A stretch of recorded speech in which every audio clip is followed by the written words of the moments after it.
Thesis writing क्या होता है? देखिए, जब भी कोई रिसर्चर, जब कोई देखिए, जब होता क्या है कि जब आप पीएचडी करते हैं, पीएचडी करने के बाद जिस पे आपने पीएचडी की है, तो आपको उसके बारे में थीसिस जो है वो सबमिट करवानी होती है।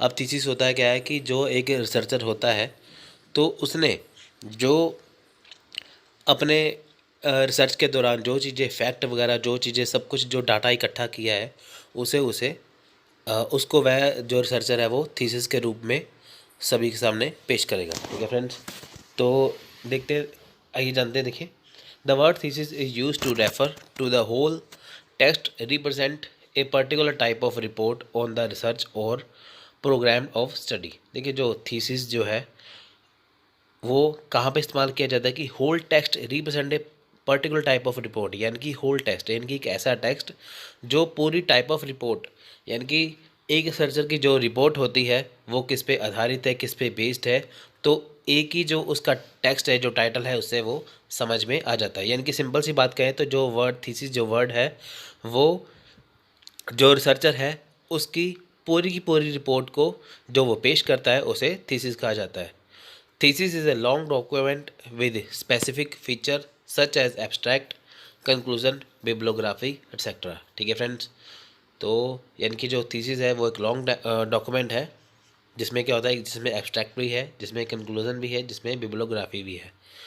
According to Webster new collegiate, thesis is proposition that a person advance and offers to maintain argument। यानी कि ये है क्या, इनकी थीसिस क्या है, ये एक प्रोपोजिशन है या प्रपोजल है। ठीक है फ्रेंड्स, जिसमें एक व्यक्ति का रिसर्च या उसके आर्गूमेंट होते हैं। देखिए फ्रेंड्स, सिंपल सी बात है कि अगर कोई रिसर्चर है, उसने कोई रिसर्च की हुई है, तो वह अपनी रिसर्च को थीसिस के रूप में या थीसिस के माध्यम से दिखाएगा। ठीक है फ्रेंड्स, तो देखिए, थीसिस देर आर 3 एलिमेंट, इनमें 3 एलिमेंट है। पहला है, देखिए, a thesis is a proposition. Thesis क्या है? प्रोपोजिशन है। It provide an idea, hypothesis and और रिकमेंडेशन। देखिए, अब थीसिस होता क्या है, इसमें आइडिया है, यानी कि जो रिसर्चर की जो रिसर्च की रिपोर्ट है वो किस पे बेस्ड है, आइडिया। हाइपोथेसिस, उसकी क्या कल्पना थी, क्या हाइपोथेसिस था, क्या रेकमेंड इसने किया है। तो थीसिस में पहले आइडिया और हाइपोथेसिस में शो हो जाता है। A thesis offer an argument, it represent an idea hypothesis for accepting the proposition made rather than simply way. ठीक है फ्रेंड्स, इसमें क्या है कि जो रिप्रेजेंट, जिसमें डाटा, सॉरी, जिसमें जो आइडिया है, जो हाइपोथेसिस है, जो इसमें दिखाई जाती है, वो सिंपली वे से उसको एक्सेप्ट जो है वो किया जाता है। तो थीसिस में होता क्या है, इसमें आर्गूमेंट वगैरह भी होते हैं। जैसे मान के चले कि किसी रिसर्चर ने कोई जो रिसर्च की है, अब वो रिसर्च की है तो उसमें उसने जो चीज़ें उसने फाइंड आउट की है, जो चीज़ें सभी उसने शामिल की है, तो उसमें वो आर्गूमेंट वगैरह सभी को वो शामिल करेगा। यानी कि जो उसका आइडिया है, जो उसका हाइपोथेसिस है, उसने ये चीज़ क्यों की थी, कैसे की थी, सब कुछ इसमें शामिल होगा। तो नेक्स्ट पॉइंट है, there is a thesis is a also called dissertation. Thesis को डिसर्टेशन यानी कि इसे डिसर्टेशन भी कहा जाता है। ठीक है friends, and it is associated with post graduate study, example master degree, PhD, MPhil level, and it is carried out under a supervision or of a professor or an academic or university। यानी कि जो thesis है इसे dissertation भी कहा जा सकता है। डिसर्टेशन का मतलब है निबंध, जिसे ऐसे टाइप कहा जाता है। और जो थीसिस है वो पोस्ट ग्रेजुएट जो स्टडी है, यानी कि जब हम एमए यानी कि मास्टर डिग्री करते हैं, जब हम पीएचडी करते हैं, जो एमफिल लेवल की हम स्टडी करते हैं, तो हमें एक प्रोफेसर के सुपरविज़न के अंदर हमें थीसिस को लिखना होता है। ठीक है फ्रेंड्स, जब हम यूनिवर्सिटी में, जब हम पीएचडी वगैरह जो कुछ करते हैं, तो हमें उस यूनिवर्सिटी में जो प्रोफेसर होता है, जो हमें गाइडेंस देता है, तो उसी के सुपरविज़न के अंदर हमें अपनी थीसिस को लिखना होता है और सबमिट करना होता है। Thesis, dissertation, research paper and report. अब देखिए कि ये है क्या। Thesis, dissertation, research paper and report have same core purpose and objective. यानी कि जो थीसिस है, जो डिसर्टेशन है, जो रिसर्च पेपर है, रिपोर्ट है, सभी का एक ही पर्पस होता है और एक ही उद्देश्य, यानी कि एक ही ऑब्जेक्टिव होता है। पर इनके स्कोप, लेंथ और नेचर में थोड़ा सा डिफरेंट ये थोड़े से डिफरेंट होते हैं, थोड़ा सा इसमें डिफरेंस होता ही है। ठीक है फ्रेंड्स। अब चाहे थीसिस की बात करें, चाहे डिसर्टेशन की बात करें, चाहे रिसर्च पेपर या रिपोर्ट की, सभी का जो पर्पस तो एक ही है, यानी कि अपनी जो रिसर्च है उसको शो करना, सभी का पर्पस एक ही है। पर दोनों के स्कोप में, दोनों की लेंथ में, तो सभी की इसमें नेचर में या इसमें काफ़ी कुछ डिफरेंस हो जाता है। ठीक है फ्रेंड्स। नेक्स्ट देखिए, अब इसको करते हैं thesis and dissertation. The word dissertation is derive from Latin word dissertation. देखिए जो वर्ड है डिसर्टेशन, ये लैटिन भाषा से लिए गए लैटिन वर्ड है ये, जिसका मीनिंग है पाथ, यानी कि रास्ता। Some researcher dissertation is also referring thesis, but thesis and dissertation have minor difference. देखिए कुछ जो रिसर्चर है वो डिसर्टेशन को थीसिस ही मान लेते हैं, पर दोनों में फिर भी अंतर होता है थोड़ा सा। ठीक है। डिसर्टेशन में तो होता है सार या निबंध। ठीक है। डिसर्टेशन होता है निबंध, किसी ऊपर आप ऐसे टाइप लिख रहे हो। थीसिस भी वैसा ही होता है, पर इसका जो कहने का मतलब होता है, जो इसमें जो चीज़ बताई जाती है, वो उनमें थोड़ा सा डिफरेंस होता ही है।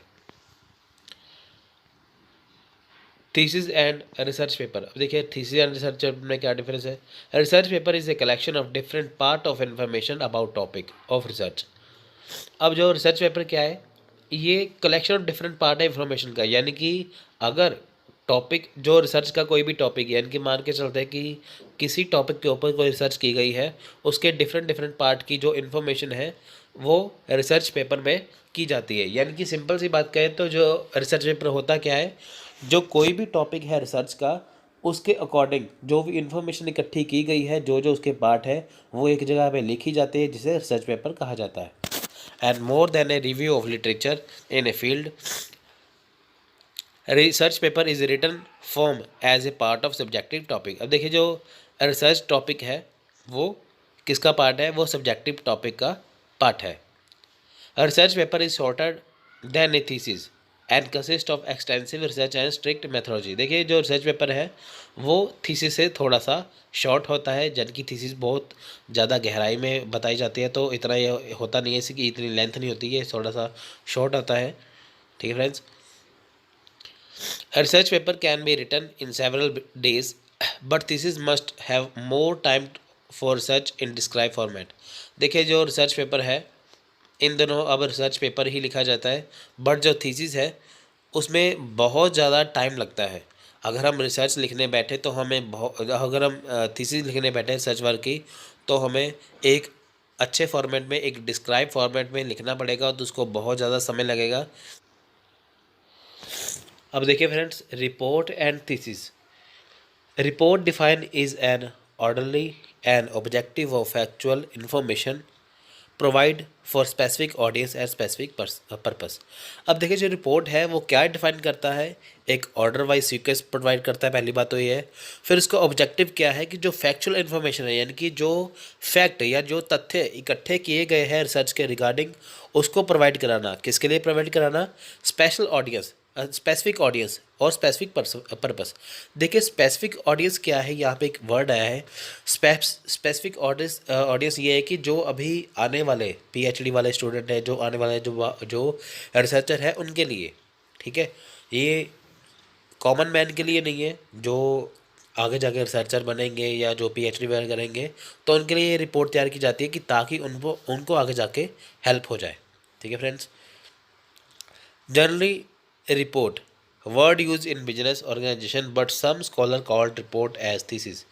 देखिए जो जनरली जो रिपोर्ट है उसका जो वर्ड का इस्तेमाल है वो बिजनेस ऑर्गेनाइजेशन में किया जाता है, पर कई बार स्कॉलर क्या करते हैं कि जो रिपोर्ट को थीसिस के रूप में ही मान लेते हैं, या थीसिस को रिपोर्ट या रिपोर्ट को थीसिस ही बोल देते हैं।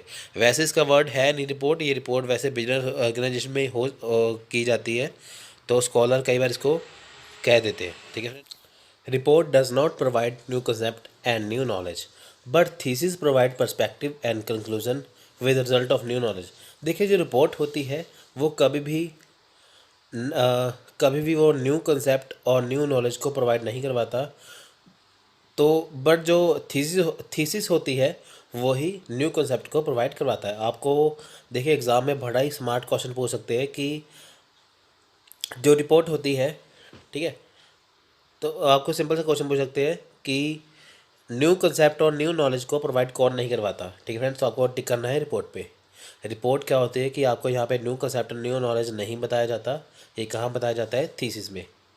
Thesis has purpose to convince base on hypothesis data and report has purpose. देखिए, जो थीसिस का जो पर्पस है उसका क्या पर्पस है? Convince base on hypothesis data, यानी कि जो एक रिसर्चर का जो हाइपोथेसिस है, जो उसकी कल्पना है, जो उसका हाइपोथेसिस है, उसको ये दर्शाता है। यानी कि जो थीसिस क्या है? किसी एक जो कोई रिसर्चर है उसका हाइपोथेसिस से बनाया गया डाटा। और जो रिपोर्ट है इसका पर्पस क्या है? Report has purpose provide information for last event और अबाउट सम इम्पोर्टेंट फैक्ट। अब जब रिपोर्ट का क्या पर्पस है, यहाँ पे रिपोर्ट का पर्पस है कि इम्पोर्टेंट फैक्ट को बताना। जहाँ पे थीसिस का पर्पस है कि पूरा का पूरा जो डाटा है उसको बताना, तो रिपोर्ट का यहाँ पे पर्पस क्या है कि सिर्फ इम्पोर्टेंट फैक्ट को यहाँ पे बता देना। तो फ्रेंड्स, ये थी थीसिस की इन्फॉर्मेशन। तो आप चाहे शो करता है वो थीसिस के रूप में करता है। जो थीसिस है वो किसी लेक्चरर के अंडर जो लिखनी पड़ती है। ठीक है फ्रेंड्स, जो कॉलेज या जो यूनिवर्सिटी के जो लेक्चरर होते हैं ना, उनकी गाइडेंस के अंदर जो है एक रिसर्चर या एक पीएचडी स्टूडेंट या एमफिल स्टूडेंट एक थीसिस को लिखता है। देखिए, अब ये थीसिस दो तरह की है। पहली है क्वालिटेटिव और creative thesis. This type of thesis is descriptive, exploratory, analytic और क्रिएटिव है। यानी कि ये जो थीसिस है ये डिस्क्रिप्टिव है, एक्सप्लेटरी है, एनालिटिक है और क्रिएटिव है। ठीक है फ्रेंड्स, यानी कि ये इस टाइप की जो थीसिस होती है ये लेंथी होती है काफ़ी। इसमें काफ़ी कुछ डिस्क्राइब किया होता है, एक्सप्लोर किया जाता है चीज़ को।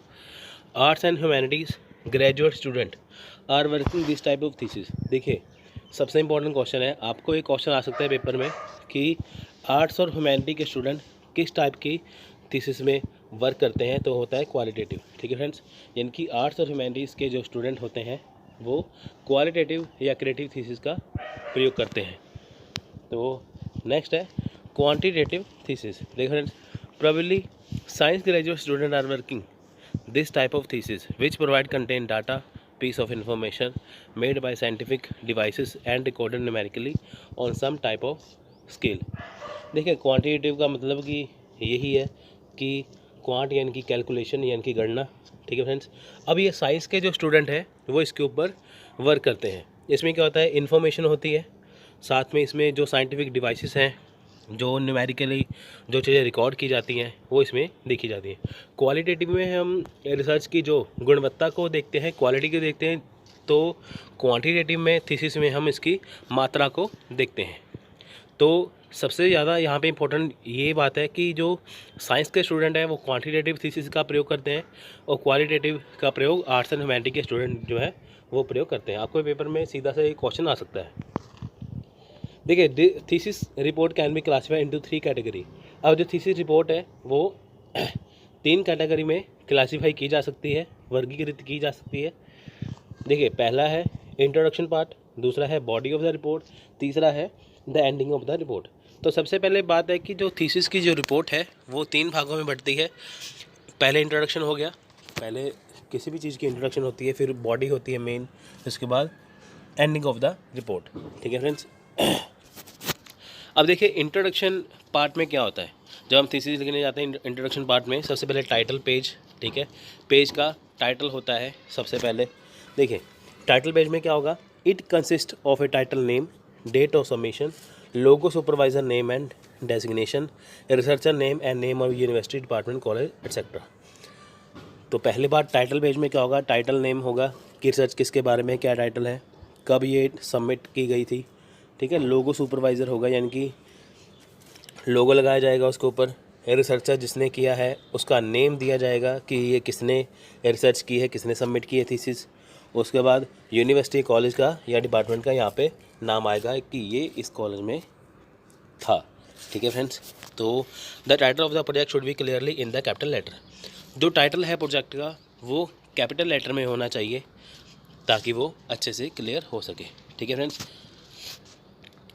तो उसके बाद नेक्स्ट है एब्स्ट्रैक्ट। तो फ्रेंड्स, ये अच्छे से करना, इसमें से आपको क्वेश्चन आराम से बन सकता है।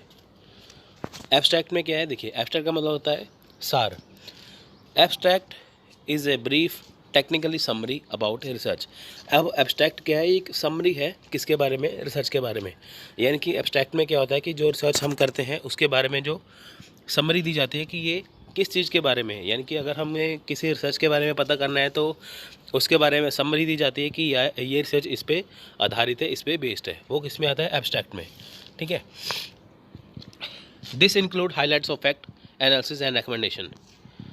इसमें क्या है कि जो फैक्ट है उसको हाईलाइट, एनालिसिस और रिकमेंडेशन की जाती है। एब्स्ट्रैक्ट में होता क्या है, पहली बात तो समरी दी जाती है रिसर्च के बारे में, फिर उसके बाद फैक्ट जो है उसको हाईलाइट किया जाता है कि ये इंपॉर्टेंट फैक्ट है, फिर एनालिसिस किया जाता है कि ये रिसर्च कैसे सही है कैसे नहीं है, फिर रिकमेंडेशन की जाती है which is useful for some reader who may not have time to read whole thesis report. ये रिकमेंडेशन की जाती है कुछ रीडर के लिए कि वो कितने समय में इसको कर पाएंगे कि नहीं। देखिए नेक्स्ट है table of contents. Table of content help different reader to turn to specific pages. अब टेबल ऑफ कंटेंट्स में क्या होगा, सबसे पहले हम टाइटल पेज की बात की, फिर हमने बॉडी की बात की, फिर उसके बाद हम टेबल ऑफ कंटेंट्स की बात करेंगे। इसमें क्या होगा कि कौन कौन सा टॉपिक, यानी कि जो रिसर्च है कौन कौन सा टॉपिक जो है वो किस पेज पे लिखा है वो इस पर होगा। जैसे कि आप कोई बुक लेते हो, बुक का जो कंटेंट देखते हो ना कि लिखे, जैसे आप यूजीसी नेट की बुक देखते हो उसमें लिखा होगा शिक्षण अभिक्षमता या टीचिंग एप्टीट्यूड 1 से लेके इतने पेज पे, रिसर्च एप्टीट्यूड 1 से ये इतने पेज पे है। तो उससे क्या होगा कि अगर हमें कोई चैप्टर अच्छे से करना है या कुछ भी करना है तो हमें वो ढूंढना नहीं पड़ेगा, हम उसके पेज नंबर पर जा सकते हैं। तो इसमें क्या होगा, पेजेस के बारे में बताया होता है। It includes table of contents, list number, heading, appendant part, figure and table within page number. इसमें क्या है, टेबल ऑफ कंटेंट्स होगा, टेक्स्ट की हेडिंग होगी, ठीक है, यानी कि ये टाइटल होगा ना, ये टीचिंग एप्टीट्यूड रिसर्च है, ये वो है, ये वो है, ऐसे करके। तो इस सारे के ऊपर ये पेज नंबर दिया होगा। ये किस में आएगा, टाइटल पेज, एब्स्ट्रैक्ट और टेबल्स ऑफ कंटेंट किस में आएगा, ये सब आएगा इंट्रोडक्शन पार्ट में। तो नेक्स्ट पार्ट है बॉडी ऑफ रिपोर्ट। देखिए बॉडी ऑफ रिपोर्ट में क्या है, इंट्रोडक्शन, लिटरेचर रिव्यू।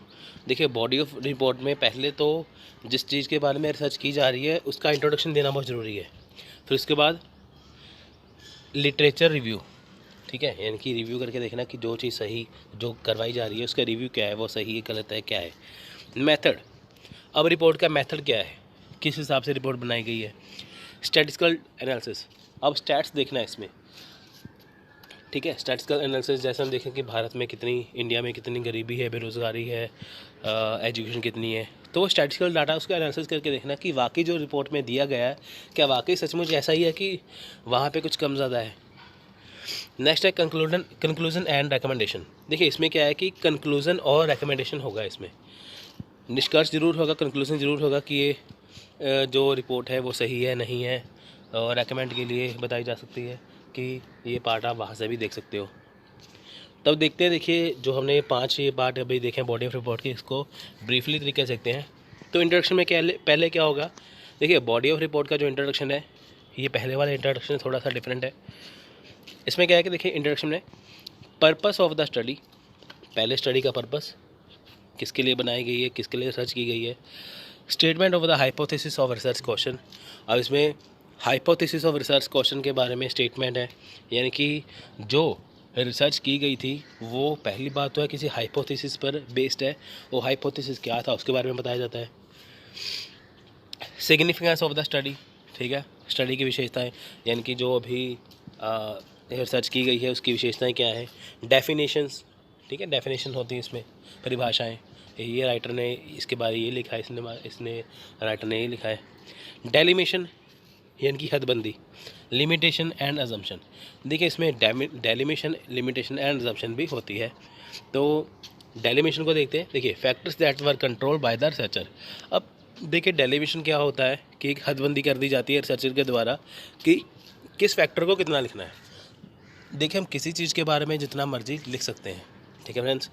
तो डेलिमिशन के में क्या होता है कि जब एक रिसर्चर अपनी रिसर्च करता है, जब अपनी रिपोर्ट तैयार करता है, जब अपनी थीसिस लिखता है, यानी कि जब एक रिसर्चर थीसिस लिखता है वो फैक्टर्स को डेलिमिट करता है या उसकी डेलिमिशन कर देता है कि मुझे इसके बारे में इतनी ही इन्फॉर्मेशन देनी है जो कि सबके लिए ज़रूरी है। नेक्स्ट है limitation, factors that were not under the control of researcher. अब देखिए लिमिटेशन में क्या है कि वो फैक्टर जो रिसर्चर के कंट्रोल में नहीं होते। ठीक है friends. Assumption, factors that the researcher assumes were taken into consideration. Assumption क्या है, मान्यताएं, यानी कि जो चीज़ उसने पढ़ाई है या जो चीज़ उसने यहाँ पे दर्शाई गई है, जो अपनी उसने थीसिस में लिखी है, वो किस चीज़ पर बेस्ड है। अज्यूम, अजम्पशन क्या है उसका। फ्रेंड्स सबसे पहली बात है कि अगर हम कोई भी चीज़ लिखते हैं तो वो बिना अजम्पशन के कभी भी लागू हो ही नहीं सकती। ठीक है फ्रेंड्स, तो इसलिए अजम्पशन होना बहुत ज़रूरी है। इंट्रोडक्शन पार्ट हो गया ये। नेक्स्ट है literature review, a theoretical framework as applicable to the field of the study में बी लिटरेचर रिव्यू। अब देखिए लिटरेचर रिव्यू में होता है कि जो चीज़ें उसमें साहित्य दिया गया है, इनकी जो चीज़ें इसमें शब्दों की बनावट है और की राइटिंग वगैरह है, वो देखना है कि वो लैंग्वेज इजी है कैसी है। कई बार होता है ना बुक्स की लैंग्वेज बहुत ज़्यादा इजी है, बहुत ज़्यादा मुश्किल होती है, तो वो भी इसमें जानना है। मेथड्स एंड प्रोसीजर, देखिए मेथड क्या है, प्रोसीजर क्या है। देखिए this section should clearly present each aspect of the process by which the study will be completed. इसमें क्या है कि इसमें each aspect of the process, यानी कि जो स्टडी कैसे कैसे रिसर्च जो कैसे कैसे कंप्लीट की गई थी, क्या उसका प्रोसेस रहा था ईच यूनिट का, तो इसमें वो देखा जाता है। यानी कि सिंपल शब्दों में बात करें कि जब एक रिसर्चर थीसिस के ज़रिए अपनी रिसर्च को पेश करता है, उसमें उसके मेथड और प्रोसीजर को बताया जाता है कि इसने ये मेथड यहाँ पे यूज़ किया है, ये प्रोसीजर इसको लगा है और इतने टाइम में इसने किया है। स्टैटिस्टिकल एनालिसिस, देखिए provide a clear description of the statistical process used for analysis of data. अब देखिए इसमें क्या है कि जो डाटा का जो एनालिसिस उसमें वो किया जाता है, वो स्टैटिस्टिकल प्रोसेस के अंडर किया जाता है, यानी कि स्टैटिस्टिकल प्रोसेस इसमें यूज़ किया जाता है डाटा को एनालिसिस करने के लिए।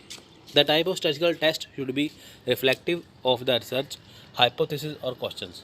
देखिए इसमें क्या है कि जो type of the statistical test है, यानी कि जो स्टैटिस्टिकल जो टेस्ट है वो रिसर्च हाइपोथेसिस या क्वेश्चन का रिफ्लेक्टिव होती है। यानी कि सिंपल सी बात करें कि जो स्टैटिस्टिकल एनालिसिस है उसमें देखा जाता है कि ये जो चीज़ें हैं, ये जो रिसर्च है उसमें स्टैटिक बेस पे या कैलकुलेशन बेस पे कितना एनालिसिस किया गया है, इसमें क्वेश्चन वगैरह या हाइपोथेसिस वगैरह इसमें देखी जाती है। नेक्स्ट है conclusion, interpretation and recommendation. This section consist present analysis and interrupt conclusion hypothesis data and recommendation. इसमें क्या है देखिए फ्रेंड्स कि जो चीज़ें एनालिसिस जो किया गया है, जो कंक्लूजन निकला है या जो हाइपोथेसिस डाटा है, इसमें सिंपल सी बात है कि एक रिसर्चर ने जब अपनी रिसर्च के ज़रिए या थीसिस के ज़रिए जो अपनी रिसर्च जो है वो बताई है, तो वो किस कंक्लूजन पे पहुंचा है, तो उसका हाइपोथेसिस क्या था, क्या वाकई वो उसमें सफल हुआ है, इसमें इसके बारे में देखा जाता है। यानी कि जिस सोच को, जिस हाइपोथेसिस को या जिस परिकल्पना को ध्यान में रखते हुए किसी रिसर्चर ने एक रिसर्च की थी, क्या वो उसके ऊपर कामयाब हो पाया कि नहीं। ठीक है। Identify specific conclusion resulting from research project. This section create the current knowledge in the research project. इसमें क्या होता है कि करंट नॉलेज कौन सी, जिसके ऊपर जो रिसर्च जो है वो बेस्ड है। अब जिसके ऊपर जो रिसर्च बेस्ड है, जो करंट नॉलेज वहाँ पे प्रोवाइड कराई गई है, उसको अच्छे से ध्यान से देखना कि क्या वो सही है या गलत है, तो उसके बारे में कंक्लूजन पे पहुँचना। तो नेक्स्ट है रेफरेंस सेक्शन। ठीक है फ्रेंड्स, अभी हमने इंट्रोडक्शन पार्ट और बॉडी ऑफ द रिपोर्ट किया है, फिर हम रेफरेंस सेक्शन करेंगे। अभी देखिए रेफरेंस सेक्शन में क्या है। Reference section can be comprise of bibliography and appendix. Reference section में क्या है, ये रेफरेंस सेक्शन जो है वो बिब्लियोग्राफी और अपेंडिक्स से बनता है। देखिए फ्रेंड्स, रेफरेंस सेक्शन में कुछ नहीं है, आप सिंपल से देखिए, जब आप गूगल पे कोई चीज़ सर्च करते हो, सर्च करने के बाद जब आप विकीपीडिया पे जाते हो, पहले तो आपको सारी इन्फॉर्मेशन दी जाती है किसी चीज़ के रिगार्डिंग। जब आपको इन्फॉर्मेशन मिल जाती है, तब आप पेज के बिल्कुल नीचे जाते हो, तो वहाँ पे आपको लिखा होगा ना यहाँ से रेफरेंस सेक्शन, अपेंडिक्स वगैरह। तो रेफरेंस सेक्शन में होता क्या है कि जिस चीज़ के बारे में आप पढ़ रहे हो, आप उसको अगर और बेहतर तरीके से पढ़ना चाहते हो, ठीक है, तो आप इन अपेंडिक्स या इन चीज़ों का इस्तेमाल भी कर सकते हो। अपेंडिक्स में क्या होगा, बिब्लियोग्राफी में क्या होगा कि वहाँ पर आपको एक चीज़ के एक बुक में बारे में बताया जाएगा कि जिस चीज़ के बारे में आप पढ़ रहे हो, अगर आपको इसको और अच्छे से जानना है, कॉन्सेप्ट को और अच्छे से समझना है, तो आप इस बुक को भी पढ़ सकते हो। आपको उसमें ढेरों सारी बुक्स बता दी जाएंगी, ढेर सारे राइटर के बारे में बता दिया जाएगा। ये तो मैंने गूगल की बात की है। अगर आप किसी बुक के बारे में पढ़ोगे तो कई बुक्स में क्या होता है कि एंड के पेजों में रेफरेंस सेक्शन दिया होता है कि यानी कि जिस चीज़ के बारे में आपने पढ़ा है, अगर आपको और अच्छे से करना है तो आप इस बुक को भी पढ़ सकते हो। वो होता है रेफरेंस सेक्शन। ये किससे मिलकर बनता है, बिब्लियोग्राफी और अपेंडिक्स से। देखिए बिब्लियोग्राफी की बात करें, the bibliography is a list of the publication use in thesis report. Bibliography क्या है, लिस्ट ऑफ पब्लिकेशन है यूज इन थीसिस रिपोर्ट, यानी कि थीसिस रिपोर्ट में जिस जिस पब्लिकेशन का इस्तेमाल किया गया है उसकी लिस्ट होती है इसमें। यानी कि जब हम जिस चीज़ के बारे में पढ़ते हैं तो उसी के बारे में और कई पब्लिकेशन ने क्या क्या जानकारी दी है वो इसमें दे दी जाती है। ठीक है फ्रेंड्स, यानी कि आप देखें कि अगर हम हिस्ट्री की बात करें तो हिस्ट्री की राइटर की कई सारी बुक्स हैं। पेपर वन की जो बुक्स है इसके कई सारे राइटर हैं, तो आपको जैसे आप एक राइटर की बुक पढ़ रहे हो तो आपको वहाँ पे बिब्लियोग्राफी अपेंडिक्स में दिया जाएगा कि आप इसको भी पढ़ सकते हो। The publication used for information about sources but not quoted in the report में इंक्लूड इन बिब्लियोग्राफी। देखिए publication use for information, publication का इसमें क्या है कि इन्फॉर्मेशन के रिगार्डिंग यूज़ किया जाता है। ठीक है फ्रेंड्स, बिब्लियोग्राफी में यानी कि जो पब्लिकेशन के बारे में जो जानकारी है, जिसने बुक्स जो छापी हुई हैं उसी के अकॉर्डिंग, तो वो आपको बिब्लियोग्राफी में मिल जाएगा। बिब्लियोग्राफी में राइट इनटू टू फॉर्मेट। अब देखिए जो बिब्लियोग्राफी है तो वो दो फॉर्मेट में लिखी जाती है। पहला फॉर्मेट है APA फॉर्मेट। देखिए सबसे पहले मैं आपको एक बात बता दूं, जो APA फॉर्मेट है इसकी फुल फॉर्म क्या है, अमेरिकन साइकोलॉजिकल एसोसिएशन। ठीक है फ्रेंड्स,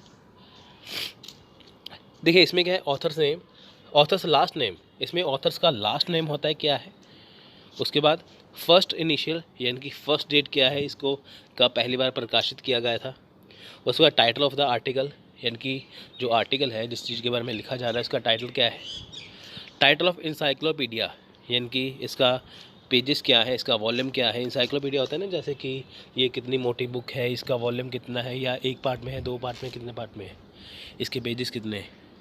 सिटी ऑफ पब्लिकेशन, देखिए पब्लिकेशन के बारे में बताया गया कि किस पब्लिकेशन छापी है। पब्लिशिंग सिटी ऑफ पब्लिकेशन क्या होता है कि ये कहाँ की है, ठीक है, कौन से शहर की है। पब्लिकेशन कंपनी, इसमें पब्लिकेशन कंपनी का नाम भी होता है। तो फ्रेंड्स APA फॉर्मेट जो है तो आजकल ये कम इस्तेमाल होती है, तो वैसे ज़्यादातर ये MLA फॉर्मेट ही इस्तेमाल इसमें होता है। तो बिब्लियोग्राफी पहले APA फॉर्मेट, ये 1929 में बना था APA फॉर्मेट, तो आप इसकी फुल फॉर्म याद कर लेना, अमेरिकन साइकोलॉजिकल एसोसिएशन। नेक्स्ट है MLA फॉर्मेट, इनकी मॉडर्न लैंग्वेज एसोसिएशन। आजकल क्या है कि MLA फॉर्मेट जो है वो यूज़ किया जाता है।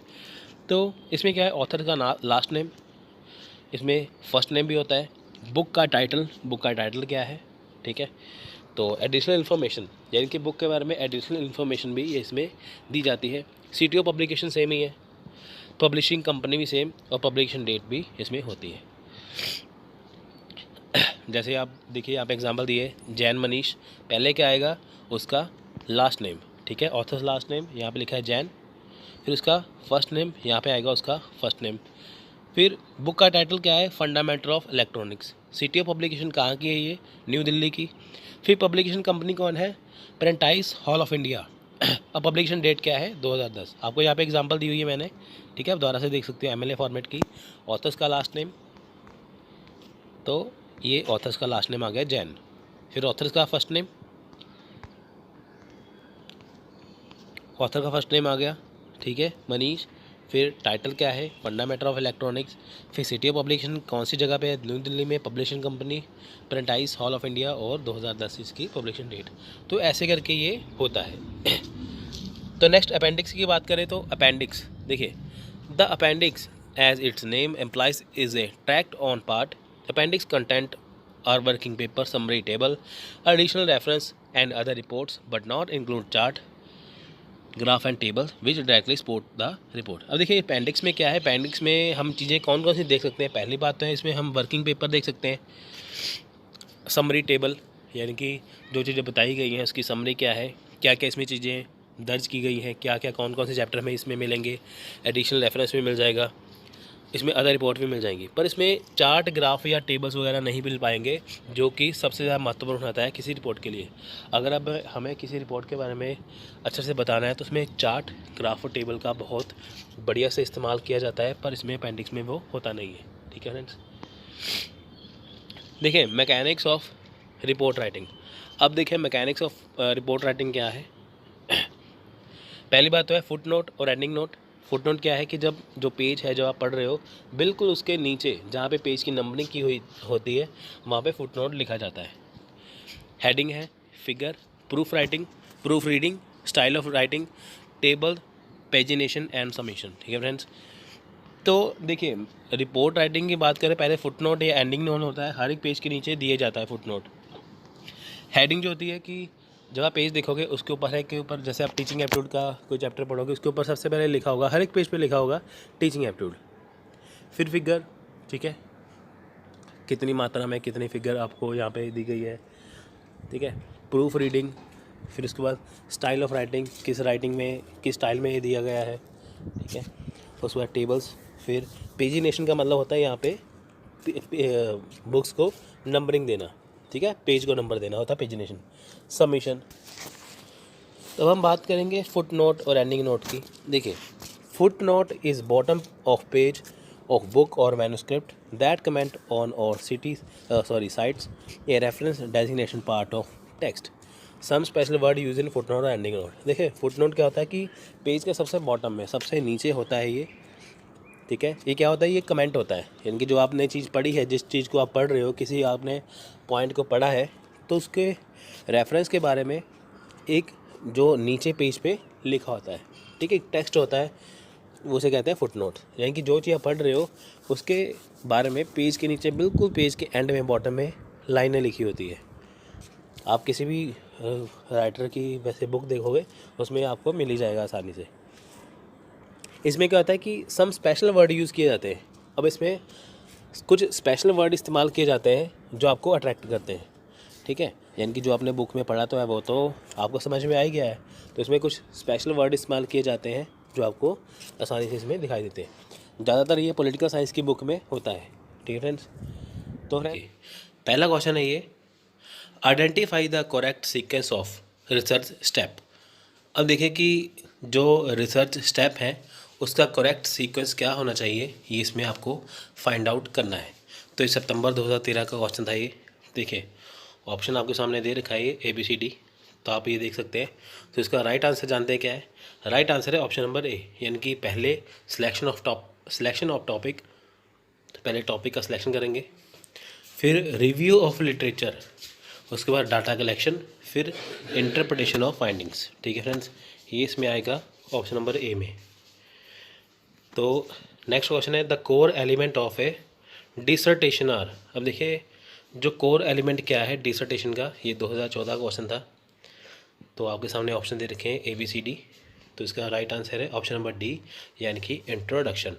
पहले देखिए इंट्रोडक्शन आएगा, यानी कि डिसर्टेशन में क्या आएगा, पहले इंट्रोडक्शन आएगा, फिर लिटरेचर रिव्यू, फिर रिसर्च मैथोलॉजी, फिर डिस्कशन, फिर एंड में आएगा कंक्लूजन। ठीक है फ्रेंड्स, तो ये इसका राइट आंसर है, क्योंकि घूम फिर के ऐसे क्वेश्चन फ्रेंड्स आते हैं, आप देख सकते हैं, ये प्रीवियस क्वेश्चन है। नेक्स्ट है a good thesis right should involve, यानी कि अगर हमें एक गुड थीसिस, एक अच्छी थीसिस लिखनी है तो उसमें क्या होना चाहिए, ये जून 2015 क्वेश्चन था।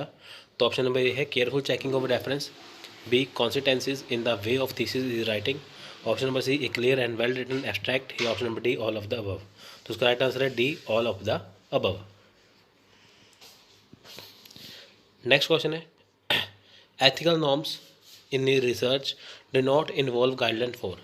अब देखिए जो एथिकल्स नॉर्म है किसी रिसर्च में, उसमें कौन सी गाइडलाइन नहीं होती, क्या उसमें नहीं होता। तो दिसंबर 2015 क्वेश्चन था। तो ऑप्शन नंबर 1 है thesis format, copyright, patenting policy या डाटा शेयरिंग पॉलिसी। तो राइट आंसर है ऑप्शन नंबर 1, यानी कि थीसिस फॉर्मेट। ठीक है फ्रेंड्स, यानी कि रिसर्च में एथिकल नॉर्म्स, एथिकल्स का मतलब होता है कि क्या चीज़ अच्छी है, क्या बुरी है, ऐसी करके वो होती है एथिकल नॉर्म्स। ठीक है फ्रेंड्स, तो इसमें वो चीज़ नहीं होती। तो नेक्स्ट क्वेश्चन है इन ए PhD thesis which one is correct sequence of showing scheme of chapterisation, यानी कि पीएचडी की जो थीसिस होती है, जब हम पीएचडी में जो थीसिस लिखते हैं तो इनमें से कौन सा एक करेक्ट ऑप्शन है। ठीक है फ्रेंड्स, अभी देखिए ये जुलाई 2016 में क्वेश्चन था। ठीक है फ्रेंड्स, यानी कि अगर पीएचडी में कोई थीसिस लिखी गई है उसे हमें चैप्टर वाइज अगर शो करना है तो उसका सीक्वेंस क्या होना चाहिए, क्वेश्चन है। तो देखिए ये ऑप्शन नंबर 1, 2, 3 और ये ऑप्शन नंबर 4 आपके सामने दे रखा है, आप इसको अच्छे से पढ़ सकते हैं।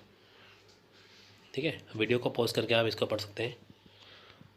ऑप्शन नंबर 4, तो इसका राइट आंसर है ऑप्शन नंबर 3, यानी कि introduction, survey of related study, design of study, data presentation, analysis and interpretation and formation of generalization, conclusion, suggestion for further search and search appendix.